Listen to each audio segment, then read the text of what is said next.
what the people here on, online today are interested in. So if we're kind of going in a direction that seems like it's not answering your questions, or, if there's certain topics that you want to dive into a little bit more deeply today, just definitely use that chat window. And I would just want to make sure that we really, answer any of your questions. So, so I see Ras, you were talking about 3ds Max, which is something I'm really familiar with, and we're also doing Unity. I don't know much about Construct 2, but we also are using Photoshop, so we're pretty much in line with the tools we're using. And, I know a lot about Eline, and we've been working together on the STEM video game challenge with Eline, so that's been a great initiative as well. So for today, my idea is to kind of just give you a little bit about myself so you understand where my perspective is. I'm starting to get a little bit of a sense of who you all are based on the chat. We'll go through that a little bit more. And then sort of my overall question is, let's just a little bit of a leveling of why do we want to make games, and especially in the K through 12 classroom, how we demonstrate that making games can help us address standards and skills that we need to teach, and move from lower to higher level Bloom's taxonomy, and then some ideas about how to start making games. If this is a group that's already been doing a lot of game design, we can kind of move through the, introductory ideas there into some more, some deeper tools and tips, and then hopefully leave a little bit of time for some Q&A. So if anybody has any sort of questions or topics as we move along, just definitely feel free to put them in the chat window. Just a little bit about me. I am the CEO of a company called Zulama, and it's a company I started in 2009. And it was started really kind of as when I came to a crossroads between some personal and also professional interest in my life. My 2 sons were teenage gamers at the time, rabid Minecraft players, and then they moved on to World of Warcraft, and then also League of Legends after that. And so, I watched as my own 2 sons were really just entering into that world and wondering if this was good for them, bad for them, et cetera, et cetera. And then at about the same time, I made the acquaintance of the Entertainment Technology Center at Carnegie Mellon here in Pittsburgh, which is a master's level program that basically teaches game design at a master's level. The people that go through that program end up working for companies like Google and Pixar, but they also work for companies like Caterpillar and the U.S. Military, and some companies that you may or may not expect. And so I worked with them to create Zulama's program, and I'll give you a little bit more about that in a minute. Myself, I tend to be a puzzle gamer, a board gamer, and then some of the indie games. I tend not to play the AAA games, but I have done a few of those. Welcome, Ben. I see you're new to the chat there, so maybe give us a little bit more about yourself when you get a chance, Ben. If you're a teacher or what your interested in today's topic is, that would be great. So I started Zulama about 6 years ago. There are 3 components to it. Zulama has teacher training, curriculum, and a platform. And the combination of the 3 is a program that schools are using to teach game design, programming, art, and screenwriting. So what that means is I worked with faculty at Carnegie Mellon's Entertainment Technology Center to write our curriculum. We developed an online curriculum or an online platform that the curriculum is delivered through, and then we do a lot with teacher training. And the reason I mention this is because what this means in terms of today's topic is, we see hands-on every day what it's like in the K through 12 classroom, for the teachers that we are training who are using our curriculum to be using game design and how they address all these questions in their own classrooms. So really, just a little bit more, what we do is we use game design as a hook. to get students really engaged. And, we know that there are a lot of other kids out there like mine who are avid gamers who are starting to get a little bit, bored, and disengaged in school. And so we use game design as a hook. So some statistics to sort of back up why games are something that we can use to engage in the classroom. I think this survey was I think it was a last year's survey where they found that the teachers' use of digital games in their classrooms were up significantly even from the 2013 survey that they did, and that a high number of teachers are seeing an increased engagement in their classrooms, and that half of the teachers, at least, are a little bit more than half, are finding that there is a positive collaboration among their students when they're using games in the classroom. So, and we're noticing this with Zulama, that when we started 6 years ago, it was very much a foreign concept that you might want to use game design in your classroom. There was a lot of negative attitudes about it and a lot of questioning. And I personally was asking those same questions at the same time as well. But what we've noticed as time is going on, as the research is coming out and we're learning how to use games in a more positive way, we're seeing that reflected in the classroom, that it's basically boiling down to increased student engagement and a more positive, more positive results in terms of the educational aspect of using games. So a little bit more specifically about that is the kinds of skills and the kinds of, experience we are trying to have instill in our students are these kinds of skills that I'm showing on the screen right now. We're able to show where students through game design are demonstrating 21st century skills like leadership and critical thinking, that they're developing collaborative skills and able to increase, their communication skills. And all these things are really important in terms of getting jobs in the real world and also applying for higher education opportunities. So whether you're looking at a college or a career prep program, this kind of curriculum and this kind of approach to teaching is definitely pointing in the right direction in terms of being able to teach our students the right skills. So that's the frame of context in which we think about games and why we're interested in making games. I think you guys have all been pretty good so far about giving me a little hint about the answer to these questions in the sidebar chat here. I'd maybe like to even hear more about if you have even made games yourselves at this point, and if there are any more sort of desired outcomes that you want to let me know about. I see, with RAF, I get some idea about, that your gamification with Ben. I'm not exactly sure what you're maybe looking for in terms of outcomes. Is it, student learning, so on and so forth. So maybe think about that, and that'll help me make sure we can talk about how to get to those outcomes. Understand statistical testing. That's really interesting. We find that there are a lot of math correlations with making games and designing games. So I have a feeling that statistical testing isn't too far off of what we've already been doing. So that's great. So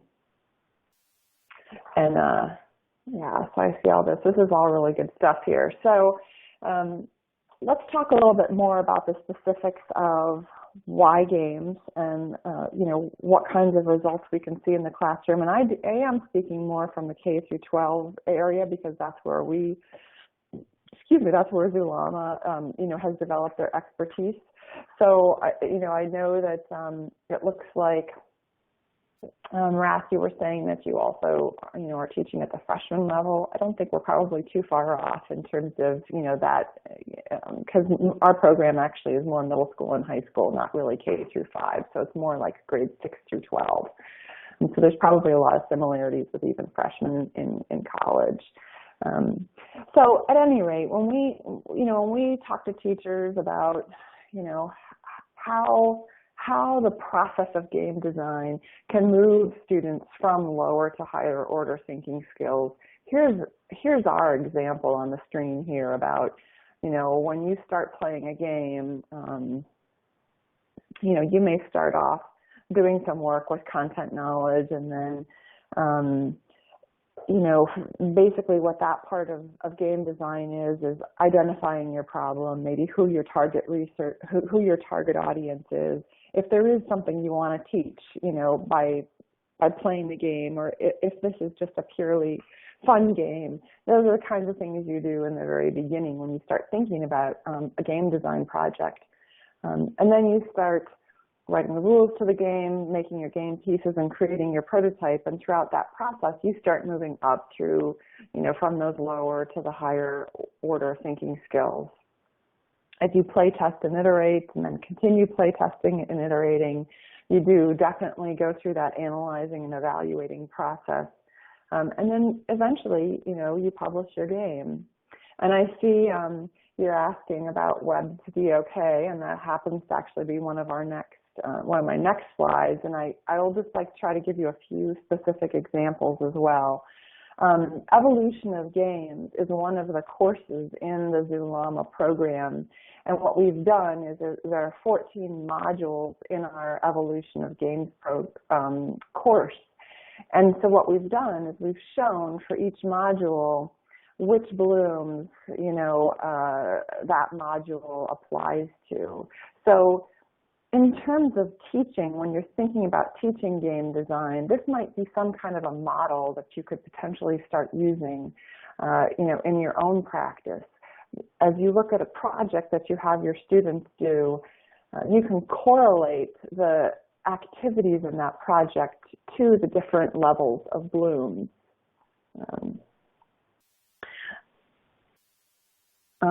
Ben asked about the depth of knowledge, and we definitely look at those, and there are clear, correlations between the depth of knowledge and, what kinds of skills students develop when they actually do game design. I think this chart kind of gives you an idea about how we think about it, and every one of the courses that we have created, every lesson starts out with essential questions that relate to one of the depths of knowledge. And here are a couple examples, for instance, from our programming course of a couple of the essential questions that you may find in that particular course. And definitely, if you have private or public criticisms or comments about this chart in particular, this is actually not a chart that we crafted, but if there are things that we're missing or you'd like to recommend that we look into, I'm always open to new ideas. So definitely, Ben, I'd love to get some feedback on that. And then so in terms of applying the DOK and also, blooms to how teachers actually work in the classroom. So this is not something that I want anybody to start diving into too much here. And as Sue mentioned, these slides will be available for you. But every activity and project that we do in our program, we provide these basically these rubrics so that teachers have a way to figure out for each project whether the students that are completing their projects, have moved up through these levels, and if these levels are applicable. So this is something that we find is a really, really useful tool for the teachers in our program to utilize in terms of being able to demonstrate what kinds of skills their students are and are not expected to accomplish in every project that they work on, in every game design project that we work on. I don't know, Sue, even do you have any sort of comments or comments at this point, or are we good to keep moving on here?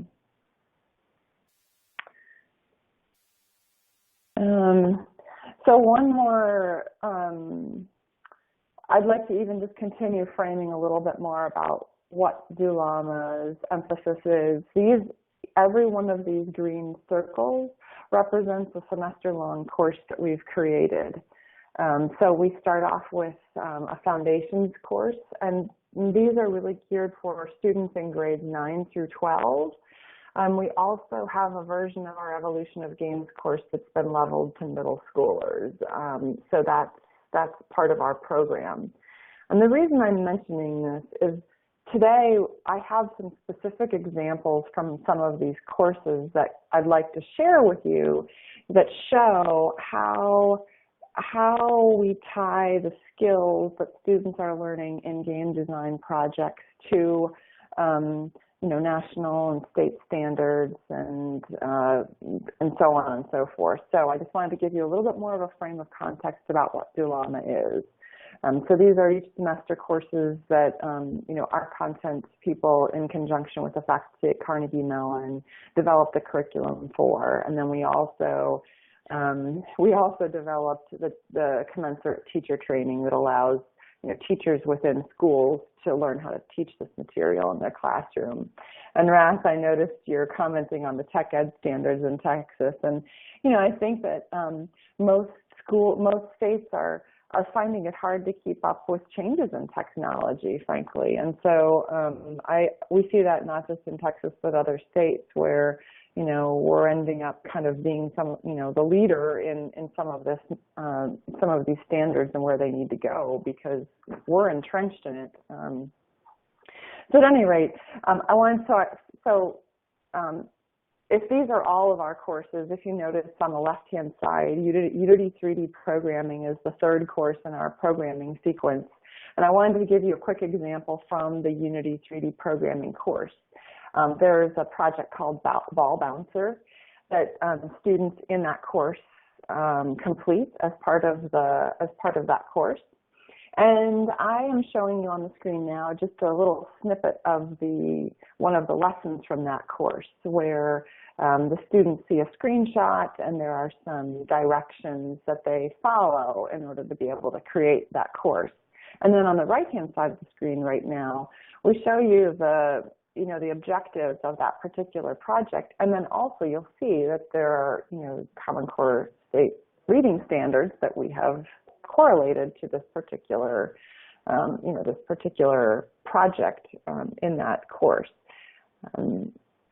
There's also, especially in the programming courses with the national math standards, there are a number of math standards that we can find correlation to with, programming projects and programming activities with those national standards. So to be even more specific, here's another screen from our Unity programming class where we have also shown, correlation to which standards, that particular lesson addresses. So the reason I'm doing this is just try to give you some samples of how we've correlated, a programming curriculum to both literacy and math standards. I don't know if any of you have done correlations to standards. I'd love to sort of hear about that, or if this is kind of, something completely foreign, that might be nice to know too. But, this is something that we definitely have an expertise in, and I think it's really important with schools in the K through 12 market to be able to show specifically, what standards we're hitting on by teaching this kind of curriculum. And so really, we're hitting very specific math standards in algebra, geometry, and functions. One more example from this particular course, and then we'll move on to another example that I have for you, is that in addition to sort of the obvious kind of math content and math standards, we also hit upon writing standards in terms of design document construction. I'd love to know how many of you, I'm fairly certain that Mark from Mellon is familiar with what a game design document is. But, you know, constructing a game design document very much hits on a lot of the literacy skills. So let me know maybe if you all have familiar with writing design documents. And Ben, I see that you're saying that you've worked on correlation, so this is something that should be really familiar to you. The next example I'd like to touch on is from our screenwriting course. Now, as you might imagine, that particular course definitely hits on English and language arts standards.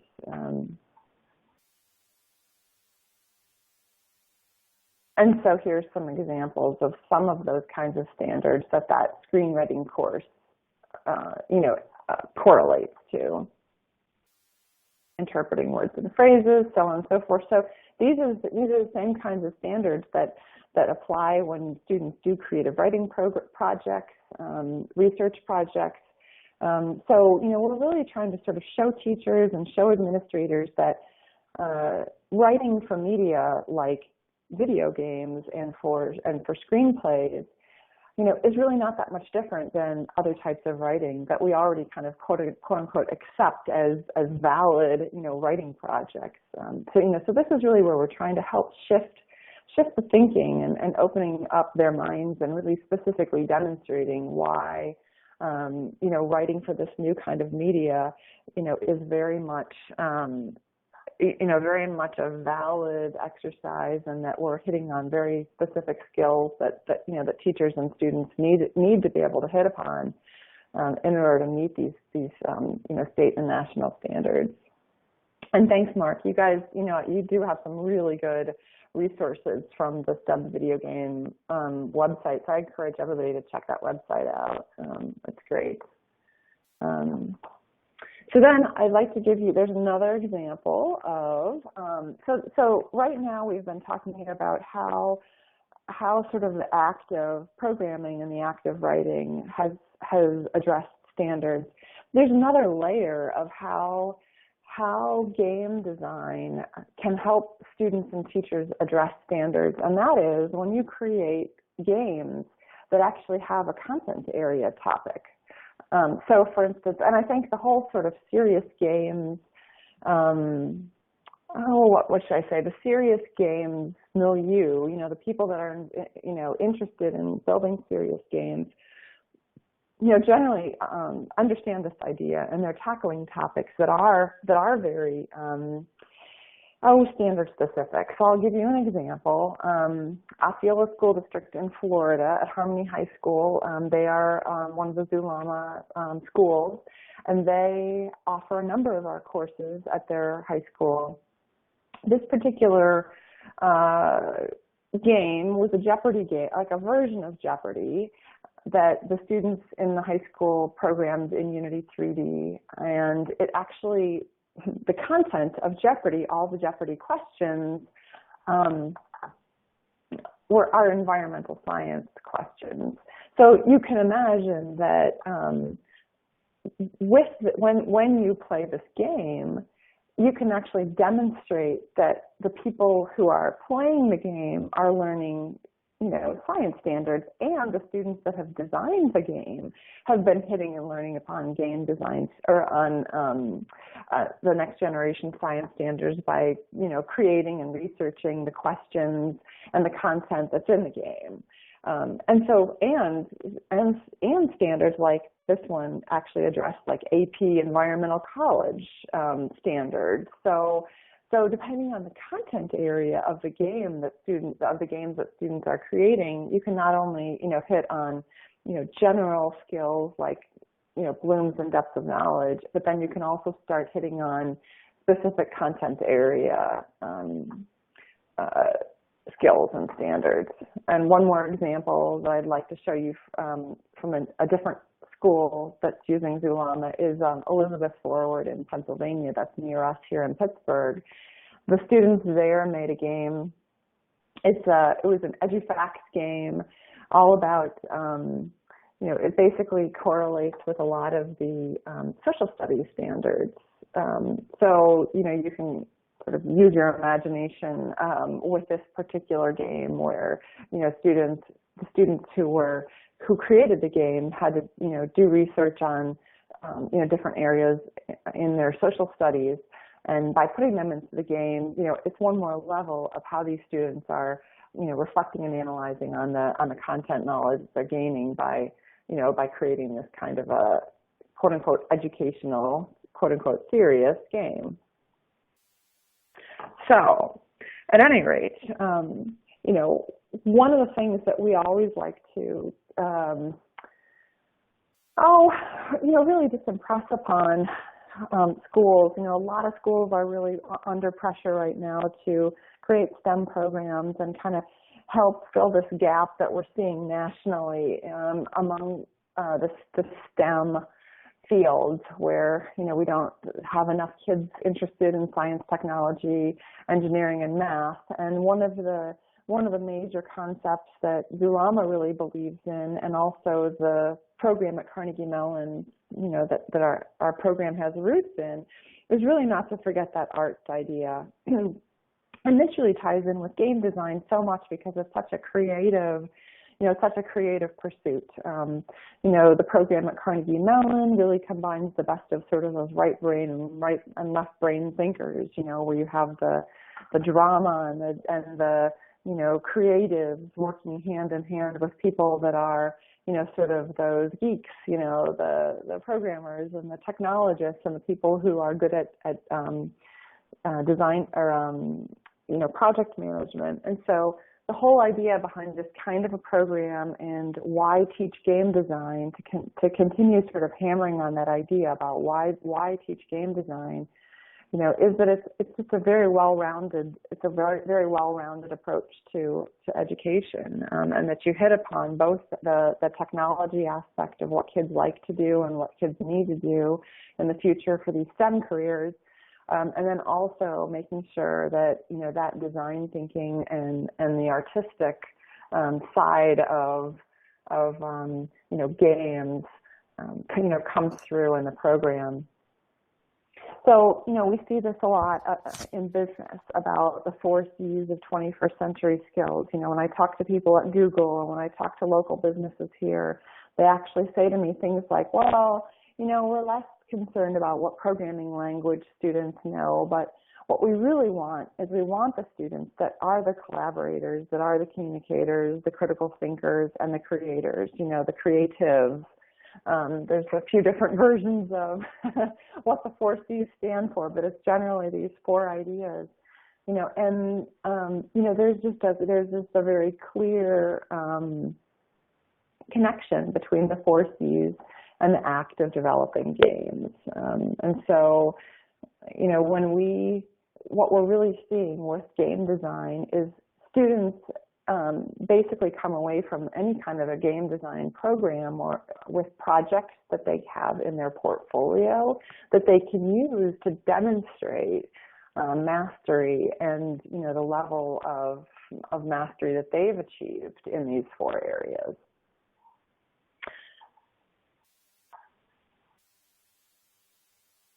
So this is really kind of the crux of why. Classrooms that celebrate the process of design and making, including overcoming challenges, produce students who believe they can solve any problem. And these are the kinds of students, these are the kinds of thinkers that, again, when I talk to businesses, even when I talk to higher ed institutions, these are the kinds of students that they are looking for.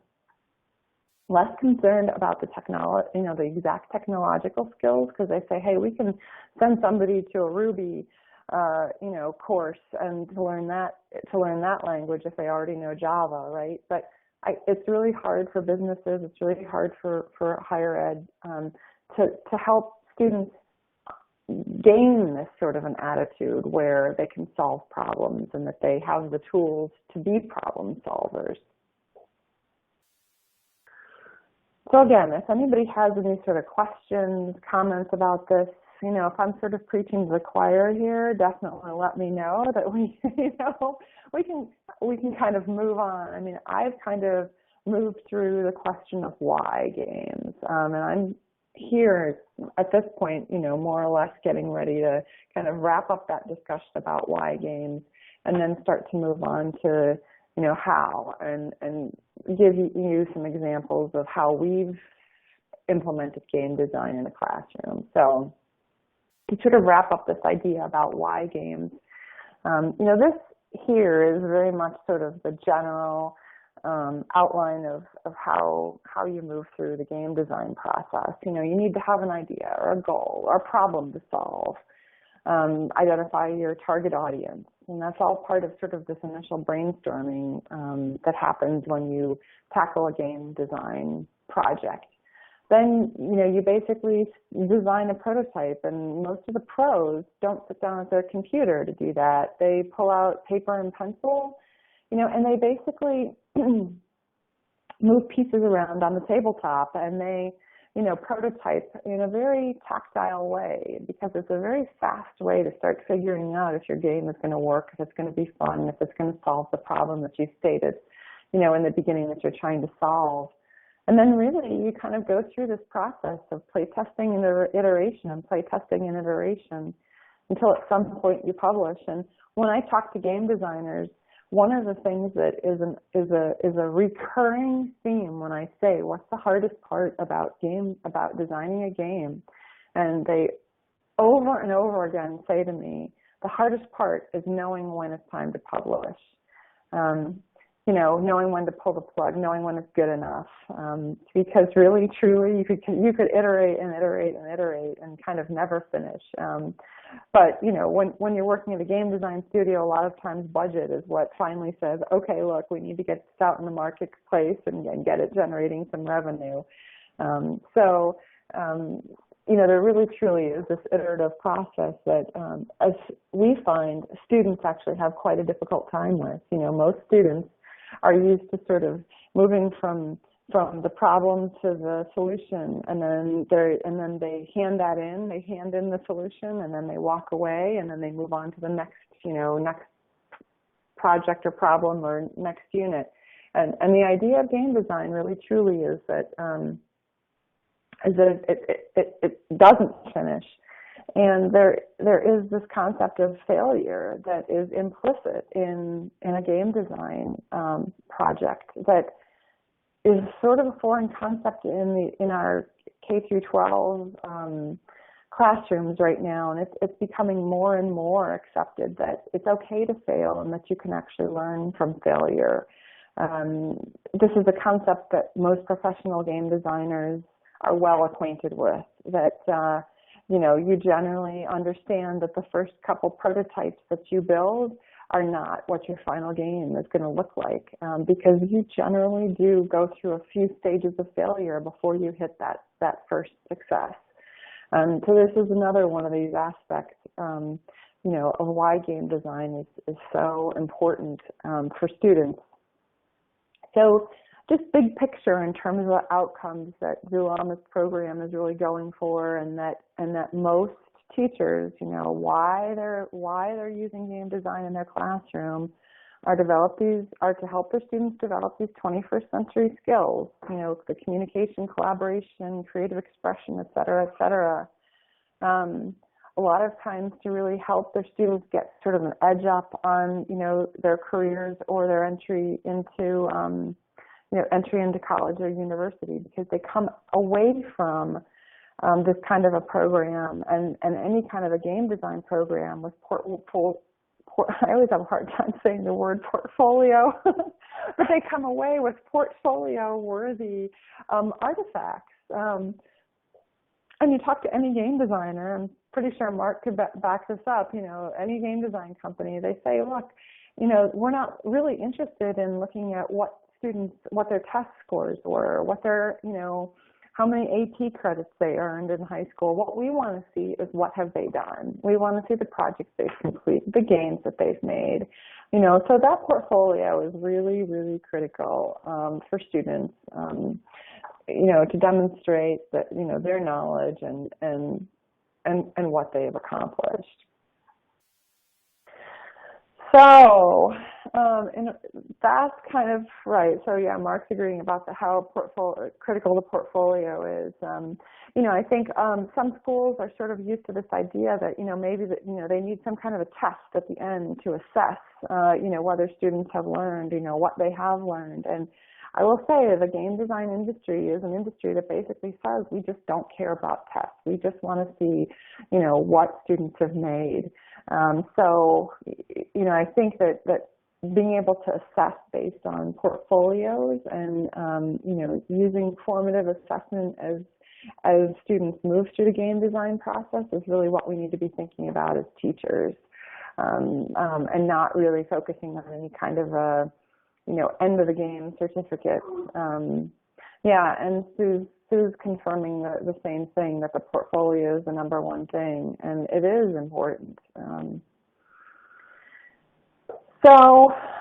And this is a point at which I'm going to share with you how we recommend that teachers who are starting to use the Zulama curriculum in their own classrooms, how they get started learning how to be game designers, because most K through 12 teachers are not game designers. They're not trained in game design, and frankly, unless they're avid gamers themselves, it can be very intimidating. But there's actually a pretty easy pathway, and if any of you have any tips, tricks, tools, or comments on this to share with a group, I think everybody would really appreciate that. So definitely keep that chat active. And I always like to hear, more suggestions and hear what your successes and failures. So Jesse Schell, I don't know if any of you have heard of him, but he is here in Pittsburgh, and he is faculty. He's also faculty at Carnegie Mellon's Entertainment Technology Center. In addition to that, he runs his own game design studio here called Shell Games in Pittsburgh. And his book, The Art of Game Design, which also comes with a deck of lenses, is fantastic. It's really, one of the quote-unquote Bibles, and it's written for very much a layman's understanding of game design. It's also available in PDF format, and I think he's created a separate app that you can download that has the lenses in it. So definitely look this up as a resource. We really recommend our teachers, recommend this highly to teachers, and they've often told us that they use Jesse's resources time and time again in their classes. And then the next concept is really to get back to this idea about, don't sit down in front of the computer as the first step necessarily. When you sit down in front of the computer, you're tackling two things at once. You're trying to learn how to design games, and you're also trying to learn potentially some new technology. So, keep it easy on yourselves. Use tools that, are easy easy for any of us to use. Paper, markers, and dice. And again, this is how the pros start. They don't sit down at their computer and, and try to start prototyping, generally speaking, using digital tools. There are easy to use wireframing tools that, are becoming more and more useful, but we're still finding when we talk to the pros, they say even before they digital wireframe, they're still pulling out their pads of paper and their markers and, working on the tabletop before they start using digital tools. And we find that especially in the K through 12 arena, students think this is not what they want to do. They think it's going to be boring, and it's not. They think it's a baby step. Well, in a way, it is a baby step. But again, if they understand that this is how the industry does it, we find that generally helps them, helps them understand why this is important. And actually what we find is once students get into it, they're highly engaged, and they find out that this is fun, and it is actually harder than they thought. So really highly recommend starting out that way. Then when you're ready to start thinking about, what kind of digital tools are out there, and I think this is one of the charts, and this may have even come from Elon. I don't know, Mark, you can chime in if it is. I've seen a few iterations of this kind of a chart where you kind of think about you can plot these different tools out on an easy to harder kind of learning spectrum. So at the left-hand side, it's a little bit, easier to learn. Yeah. So Mark, you're agreeing. Mike of Uline created it. So yeah, give credit where credit is due. I'll have to make sure I get a copyright, get the Uline Media copyright on here before we use it. I think this is the first time I've actually put it in the presentation, so I apologize for that. But this is an amazing chart.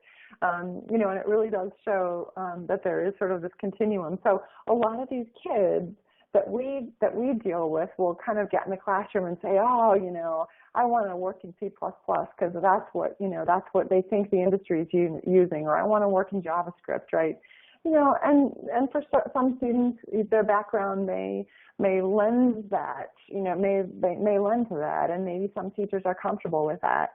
But honestly, it's really great to start sort of at the lower end of the spectrum quite often, because you just basically learn different kinds of languages, and there's no right or wrong. And anytime, again, we talk to anybody in the industry, people who are game designers like Jesse Schell and his shop, they say it's not what languages you know. It's not like which languages you know. It's how many. They really want to see that people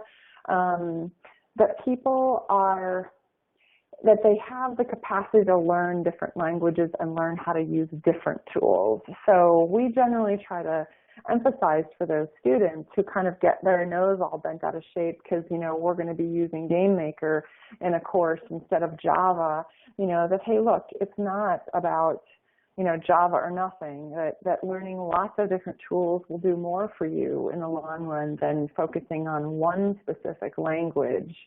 So this is really something to think about. And then there are a whole host of other considerations when you're looking at selecting a tool. So, and Ras, you were talking about construct too. I'll have to look that up, and I'm glad to hear that it's kind of in that middle range. Thanks for that. I appreciate that. So let's go through these kind of quickly.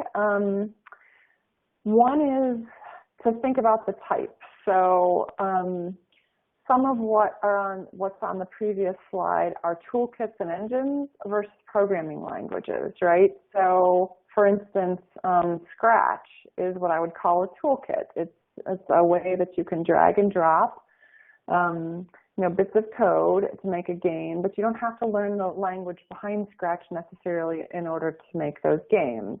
So this is a distinction that I don't think a lot of people necessarily understand, that Scratch itself is not a programming language, it's a tool.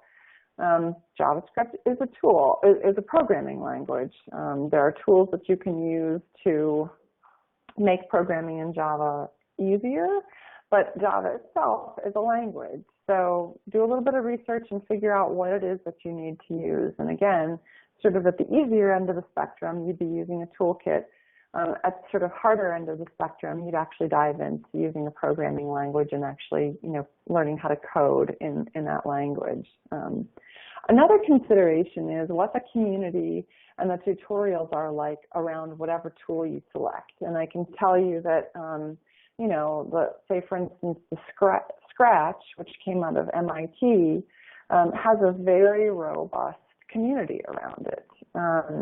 And I think we see that with GameStar Mechanic, with Uline Media as well. But there are, you go on that website and there are lots of games that you can download and tinker with to make your own game. There are lots of people on forums talking about their experiences. There are tutorials that users have created that you can watch and learn about how to use that tool. So that really, if you need that kind of support, definitely look at that in terms of one of the criteria that you use when you select your tool.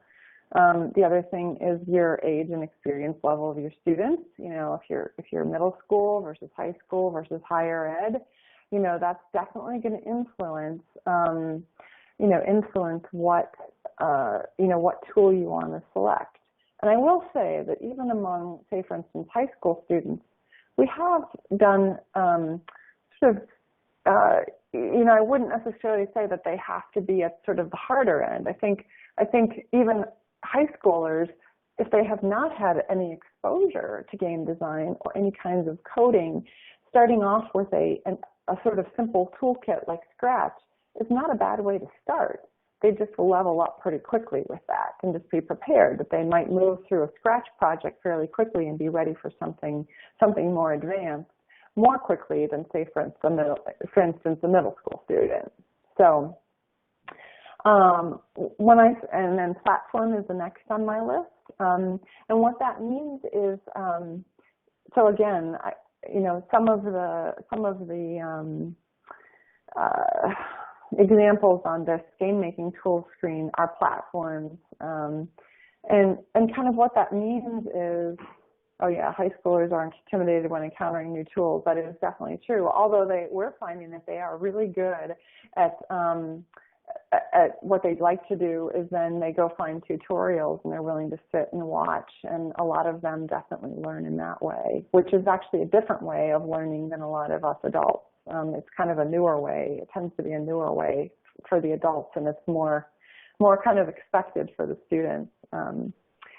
Yeah, so I completely agree with this digital native stereotype, and that's where with Zulama we keep coming back to this idea where paper, starting with paper, starting simpler, and then moving harder is much more successful than sort of starting harder and then finding out that you've bitten off more than you can chew, and your students and you are not being successful. So definitely start off easy and then challenge yourself appropriately. All right, so with platform, what I mean by that is, say for instance, if you're looking at doing a game design project in Unity3d,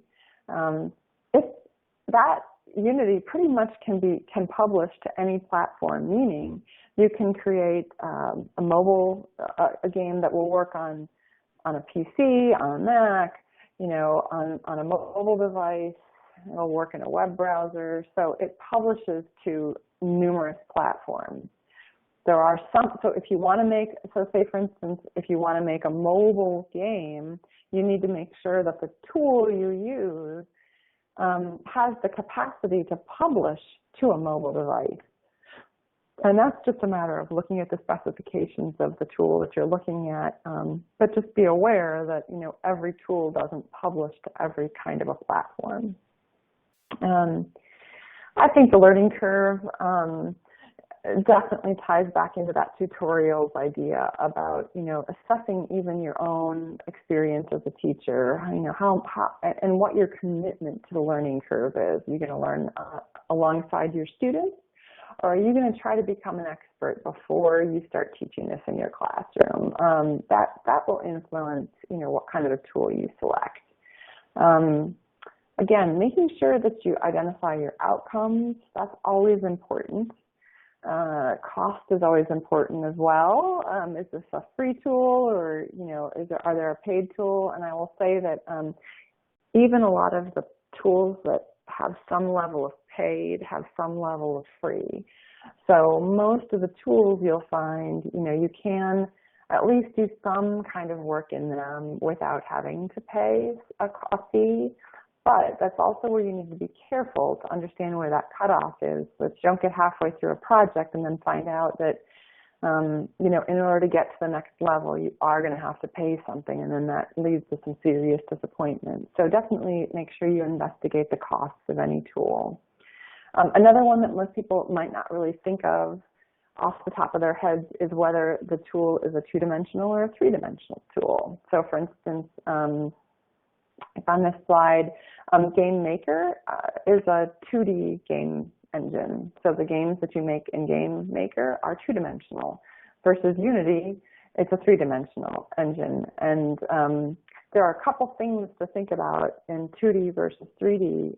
One is the interface in 3D, working in a 3D world, is not just, one time more complicated than working in a two-dimensional world. It's multiple times more complicated. So again, if you haven't developed games before and you're just kind of starting out, 2D is definitely the way to go, and then move into 3D after that. And then there's always this time issue. Any game designer will tell you that most students are very ambitious, and they are not able to, generally speaking, tackle all of the all of the features and functionality that they want to have in their game in sort of the allotted time that they may have. So if it's a semester-long course that you're teaching, or it's a summer camp, or whatever kind of time frame you have, just make sure you're aware of, keep it simple. You can always add more after you've accomplished simpler goals, but it's really hard to scale back a project once you've set really high and big goals, because then you kind of sort of always end up feeling like you kind of failed because you haven't met those big lofty goals. So that's our advice on exactly some how to think about going about getting started with game design. Well, I'd just sort of like to comment. I have some resources that I'll share with you after this, and then maybe we can just do a little bit of resource sharing, a little bit more resource sharing in the chat if we want to do that. But my sort of final comment on my ideas here today are that really the active game design in the classroom pulls together three major components. One is engagement, student engagement, this idea that they don't know they're learning idea. We use game design as a hook. It's what gets students involved, engaged, excited about, a project and working together. And then secondly, we can show where game design,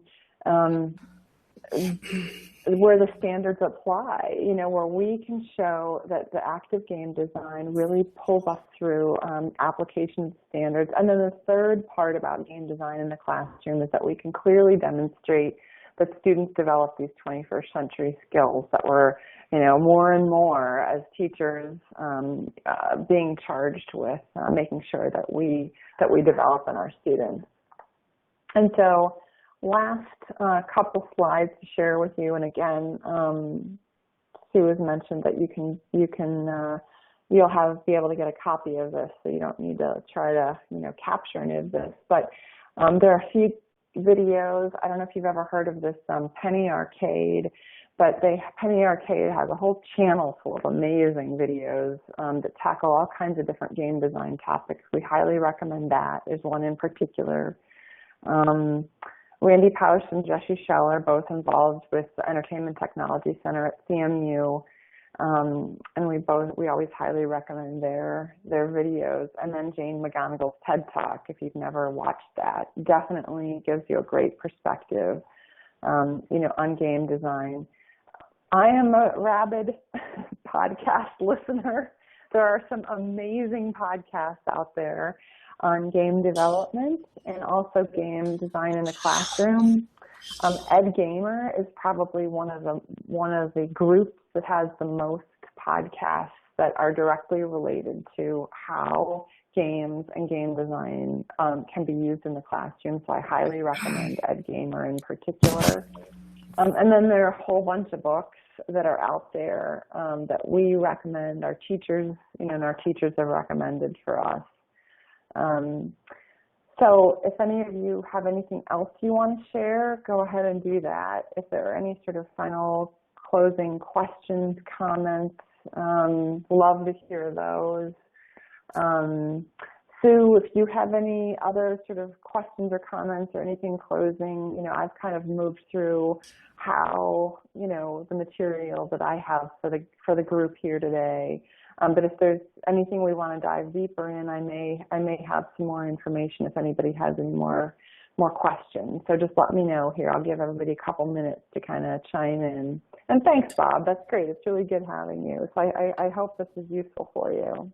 I've unmuted, Nikki. When you asked me a question before, I couldn't understand why I wasn't getting through, but I wanted to make sure wasn't any noise.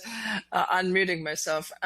This really was great, Nikki. I would like actually for you to share how your set of classes are available to schools, what's the availability for teachers and schools to access it and so on? Just tell a little bit about how people can really take your courses if they were interested. Yeah, absolutely. So I just put our website in the chat. It's zulama.com. Really, it's super easy. We have a whole set of high school courses, and then we also have a whole set of short courses that are about 10 to 20 hours a piece. So kind of depending on whether you're working at the high school, middle school, or even, higher ed level, this curriculum is definitely available to you. It's not free, but we do have a super reasonable pricing structure. So I would just go ahead and recommend that, if you're interested in, opening up that dialogue, you send us a little note at zulama.com, and, we're happy to get in touch with you. And I screwed up my own email address here. I'll type my email address in there. In Texas, we are not in Texas schools, but we would love to be in Texas schools. The closest is probably Arizona. There are a couple schools in Arizona, and then we have a couple schools in Florida. But yeah, Ras, I'd love to, pursue that conversation with you more if you think it's something that would fit Texas and those crazy Texas standards. Something we could tackle is looking at those standards and how they correlate to our curriculum. Yeah. So yeah, definitely feel free to get in touch with me directly or go to our website. There's a contact us form. I'd encourage everybody to sign up for our newsletter. We send out a monthly newsletter, which really has a lot more of this kind of tips, tricks, really practical information. So our newsletter is not, really all about Zulama. It's really about increasing the